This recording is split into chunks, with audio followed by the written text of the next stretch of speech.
Right, let's talk about something that most people don't even think of when they're dreaming about their post-retirement travel. What if I told you your next 2 week vacation could be the key to unlocking years of amazing retirement travel once you hang up your boots? Now, I know what you're probably thinking. Oh, of course, my next vacation is going to help me plan future trips. But here's the thing that most people don't consider. A place that looks absolutely perfect for a 1 week vacation may be an absolute nightmare if you try to stay there for a month or more. And trust me, there's a massive difference between being a tourist for 7 days and trying to live somewhere, even temporarily. Pauline and I have found plenty of places around the world that we've been to where we would love to go back and spend another few days or a week. But there wouldn't be more than a handful of those places that we'd consider staying for a month or more. Very different situations. And that's exactly what I'm talking about here. Today, we're going to dive into how to be really strategic with those last few years of vacation time that you have before retirement.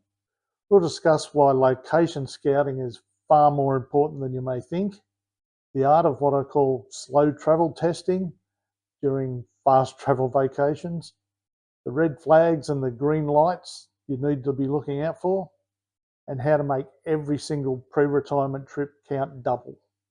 So get comfortable, and over the next 10 or 15 minutes, let's see if we can't make your retirement travel plans much better. Look, I get it. When you're scrolling through Instagram, you see all those incredible places that people show their photos of, or you're flicking through travel magazines. Every place looks like paradise, and every one of those places is somewhere that you'd love to go. Crystal clear waters, amazing sunsets, smiling locals. It all looks so good. But here's the reality check you need to consider. That stunning destination that just looks perfect in every single photo may turn into a bit of a disaster after having to live there for a couple of weeks. And a destination that works perfectly when you're in tourist mode doesn't necessarily mean that it's going to work perfect when you're in resident mode. Think about it this way. When you're away for a week, you don't mind paying tourist prices. It's only 7 days, so who cares? You don't mind that the Wi-Fi is a little bit patchy. Geez, you're probably trying to disconnect from the world anyway. You can cope with the language barrier. Well, it even feels like a bit more of an adventure. But what happens when you stretch that out to a month or 2 months or longer? Suddenly, those tourist prices are quickly eating away your budget. That dodgy internet is driving you mad every time that you try and get in touch with your family back home. And that charming language barrier has really started to take its toll on your stress levels. During one of our European road trips, Pauline and I had a few days in Nice in the south of France. We loved the place, we loved the vibe, we loved the location, the food was fantastic, everything seemed really great. It's a perfect location for us for a few days, but I don't think there's any way that we could stay there for a month or more. And that's why we've got to change our mindset during these last few vacations that we had before retirement. Instead of thinking of places as vacation destinations, start thinking of them as potential short-term homes. I'm pretty sure your retired future self will absolutely thank current day you for doing this. You should think of these scouting trips as rehearsals for retirement. You're testing the waters, figuring out what works and what doesn't, while still having a fantastic vacation. Right, let's get down to the nitty-gritty. When you're scouting a potential new slow travel destination, there are two things you really need to focus on. The practical stuff, yeah, I know, boring, but it's crucial. And the lifestyle compatibility check. So let's start with a few of the practical bits. One big consideration, how walkable is the place? And I don't just mean the pretty centre of town where everything's designed nicely for tourists, but is it easy enough for you to walk around from where you're staying, to go to the bank, to get your morning coffee, to go and buy your groceries?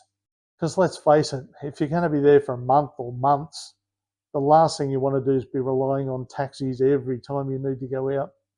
Another one, public transport. This is a huge consideration.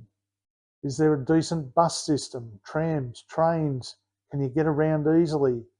Is there a good, cheap ride sharing app that you can possibly use? The last thing you want is to be spending half of your budget just on transport. And speaking of transport, there's another consideration. Do you have access to an airport? I don't necessarily mean for you to be able to get in and out of the place. I'm more thinking that if you're going to be there for a month or two, the chances are there's family that's going to want to come and visit. And now I don't want to sound like a pessimist here, but let's face it, at our age, things can happen. So an important consideration is medical facilities. Now, I'm not saying that you're going to be sick all the time or you need to find a place right next door to a hospital to stay, but you should consider, are there decent medical facilities within easy reach of where you're going to be staying? Chances are probably good that you're not going to need it, but for that little bit of peace of mind, it's definitely a consideration. And then there's the daily living considerations that tourists really don't ever think about. Where do you shop for groceries? Is it convenient? Is it reasonably priced? Do they have the things that you're going to want? Is there easy access to banks or ATMs? Do they charge huge fees on your card if you need to withdraw cash? How easy is it to get cash if you need it in a pinch? Like I said before, when you travel somewhere for a couple of days, you probably don't mind so much the dodgy internet. Chances are that you want to disconnect from the world for a couple of days to relax anyway. But when it comes to staying for more than a week or two, the reality is now that internet connection is a crucial part of life. Can you imagine how frustrated or annoyed you're going to be after a few weeks of not being able to do your online banking, not being able to get in touch with friends and family back home, not being able to download and watch your favourite TV shows when you're a bit bored back in your room? And language barriers over a couple of days can be easily overcome with some hand gestures, a smile, pointing at a menu, for example. But you've got to start to think that a longer term stay, you might have things like having to deal with bureaucracy if something goes wrong. How do you communicate well with your landlord if they only speak the local language? How do you communicate with the people at the local pharmacy when you just want some headache tablets? All of these are things that don't have big implications over a couple of day vacation, but can really make a big difference to how happy you are for a temporary residency. Anyway, enough of that. Let's have a talk about the lifestyle compatibility check. Is there an expat community around you? This is something that some people really see as a must have. Some people love diving headfirst into the local culture, while others feel far more comfortable having a few English speaking mates around. I'm not saying either of those are the right or wrong way to do it, just that you need to make sure that whichever way suits you, the place that you're considering going has you covered. One consideration that's becoming more and more relevant these days is how friendly are the locals towards people that want to stay for a longer time and slow travel. Obviously, there are some places where the locals absolutely welcome the visitors in and even hope that you'll stay longer than you're maybe planning to do. While there are other places where they just feel like you're taking their housing, you're getting in the way of their daily lives. And how about the cultural pace of the place you're thinking about going to? Does it suit your lifestyle? If you're someone that has to have things organised and love punctuality, then somewhere that operates on a Mexico time or Fiji time arrangement is probably not the right place for you. And think about activities. Once you've done the few tourist things around, what are you actually going to be doing for the rest of the time during your stay? Is there something about that place and just being there that'll be enough to keep you interested? Or are you really just going to end up being bored once you've ticked off all the main sites? This is where the retirement trial run really comes to the fore. They're the sort of things that you can't find out from reading standard travel guides or from looking at amazing photos, and most of the time, even from watching people's YouTubes or Instagram. You need to actually be there to experience, to live it, even if it is only for a week or two as a trial. So, how do you actually test drive a destination when you've only got 2 weeks or so? Well, I like to take a two-phase approach. Week 1 is what I call tourist mode with a purpose. Get out there, visit all the must-see attractions, go to the famous restaurants, and soak up all the classic experiences the place has to offer. But while you're doing all that, keep an eye on what the locals are actually doing. Where do they eat? How do they get around? What do their daily routines actually look like? Then make an effort to eat at those places that you see them eating at least once or twice during that first week. But not just for authenticity. Is it actually food that you're going to be able to eat for a month? Are the prices really as good as you expected? Or are they not much different from the tourist prices? And even during the first week, get used to the public transport. Use it whenever you can. It might take you a little bit longer to get around. As Pauline and I have done, you may get lost occasionally, but you'll always find your way back to where you're going. The benefit of it is that you're going to get a much better feel for the lay of the land and a deeper understanding of how you're going to get around during the rest of your stay for a longer time. And here's the big one. Don't just stick to the main tourist quarter. Get out and explore the surrounding area. Pick accommodation in a more residential neighbourhood. I guarantee it'll give you a much clearer perspective on the place. Now, phase 2 or week 2 is where you get to play house. Start living more like a resident. Go and shop for your own groceries. Make sure you're staying in a place where you can cook a meal or two. That'll help you learn about the local food availability, prices, and whether you can even find ingredients you're going to want to eat. Find a local cafe and make yourself a semi-regular. Just pop in for coffee for a few days in a row. See if you can get chatting with the staff. It's amazing how much this simple routine can let you understand if you're going to feel comfortable settling in for a longer period of time. And during this week, take care of a few simple but boring tasks. Do some laundry, whether it's in your apartment or whether you need to go out and find yourself a laundromat. Go and find the local pharmacy and just buy something from there just so you understand the way that things work. Or just find a grocery store where you can just grab a couple of everyday household items. Just doing those few little mundane tasks are going to give you a really great idea about how living is likely to be for a month or so. Now here's what I call the 30-day simulation. After about day 10 of your trip, just sit down, take a bit of time and seriously think about the following. Can I honestly see myself living here for a month, 2 months or longer? Are there any small things that you just brushed off for the first few days but are now just starting to irritate you a bit? What things are you missing from home? Can you find a local substitute? Are those things available here locally? And the big one, are you starting to feel at home or are you really missing your home? Pauline and I recently had a couple of months travelling around Spain and Portugal, and we love so much of it. But we've decided that there's no way that we could go back and live in Spain for a month or two in one place. There's just one part of their lifestyle that just didn't fit in with the way that we like to do things. And that's to do with when they eat. Back home, our evening meal time's usually around 6 p.m, 6:30 p.m. In Spain, if we want to eat at 6:30 p.m, then we've got really 1% of the places that are open and available, and usually not the best ones.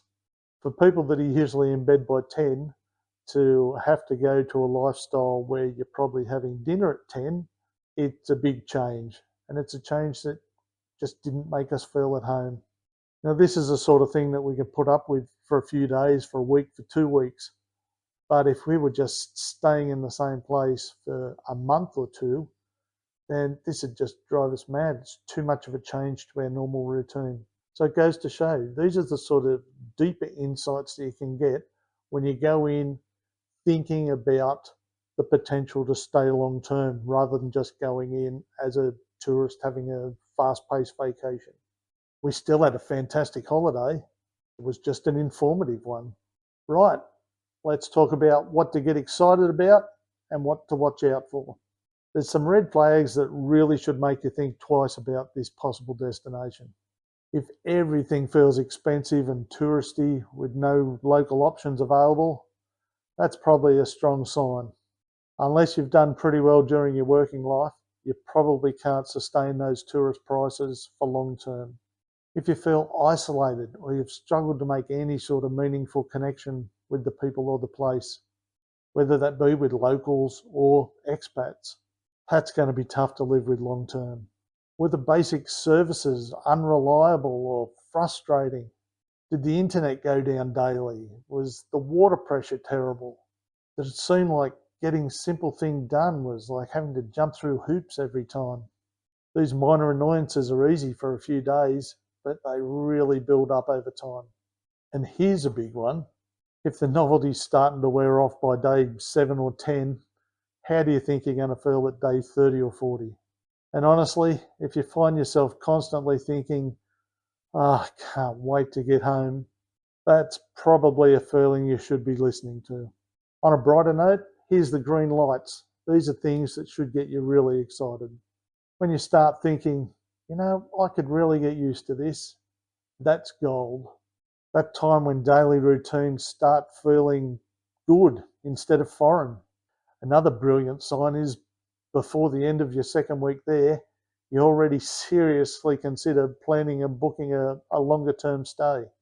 Or when you find that the locals have been really welcoming and willing to put up with your sometimes sad attempts to communicate in their language, but they can see that you're making an effort and you're trying to understand their customs. That should suggest to you that they would be welcoming for a longer term stay. And if daily life now feels manageable rather than stressful, you're comfortable navigating the shops, public transport's easy enough, you've pretty much worked out how to handle all the basic tasks, and it's not concerning you at all. Another exciting moment is when you've discovered the local haunts, the places the tourists never really find out about. It means you're probably connecting with the locals and the real character of the place that you're staying. And when the pace suits your energy levels, whether you thrive on constant activities or more of a chilled, layback daily routine. This is what I call the Goldilocks Test. Not too touristy, not too isolated, just right. Not too expensive, not too basic, just right. Not too exciting, definitely not too boring, just right. Trust your instincts on this stuff. If something just didn't feel quite right about it during your first 2 week stay, chances are pretty slim that it's going to improve if you go back for a longer visit. Now, once you get home from these scouting trips, don't just file the information away. Keep a proper scouting journal. Now, I know that sounds a bit nerdy, but hear me out. Write down the practical stuff. What did things actually cost? How was the transport? What useful facilities were available? But also record the emotional stuff. How did you feel day by day? What got you excited and what frustrated you? And add some future planning notes. If you love the place, what's the best time of year to return? What would you bring next time that maybe you didn't bring this time? Is there anything that you'd do differently if you were going for a longer stay? Start building what I think of as your retirement travel roadmap. Which destinations have made your definitely return for longer list? On the other hand, which ones were lovely, but they sit in the nice place to visit, wouldn't want to live there list? And which ones surprised you in either direction?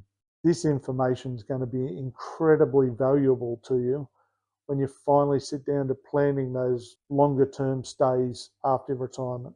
You'll have real personal experience to draw on and not just have to rely on travel brochures and opinions of those people whose ideas might be so much different from your own. Look, here's the bottom line. These last few years of pre-retirement vacations can be so much more than a week or two away. They can actually be strategic investments in your future happiness and travel success.